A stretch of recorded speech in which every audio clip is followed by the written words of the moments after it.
হব যদি আরেস্ট ন হব কালি সকালে লড়াই হব রাস্তায় লড়াই হব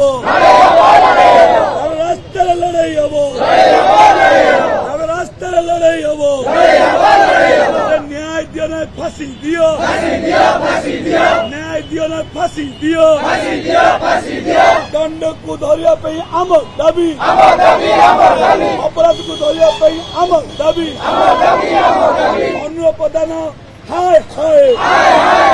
ଦେଖନ୍ତୁ ଆଜି ସକାଳେ ଯଦି ଦେଖିବେ ଦୁଇ ଗୋଷ୍ଠୀ ମଧ୍ୟରେ ହାତାହାତି ପିଟାପିଟି ଏବଂ ଗୋଟେ ହାଇଡ୍ରାମା ଚାଲିଥିଲା କ୍ୟାପିଟାଲ ଥାନା ସାମ୍ନାରେ ଏବଂ 1 ନମ୍ବର ହାଟ ଏବଂ 2 ନମ୍ବର ହାଟ ଯୋଉ ଦୁଇ ଗୋଷ୍ଠୀ ମଧ୍ୟରେ ଗୋଟେ ହାଇଡ୍ରାମା ଚାଲିଥିଲା। କଥା ହେଉଛି ଆପଣ ଜାଣିଥିବେ ଆଜିକୁ 36 ରୁ 37 ଦିନ ତଳେ ଏଠି ଯୋଉ ଉଠା ଦୋକାନୀ ମାନେ ଥିଲେ ଏଠି ନିଆଁ ଲାଗି ଯାଇଥିଲା। ନିଆଁ ଲାଗିବା ପରେ ଟିଏମସି ଏଠି ଉଠା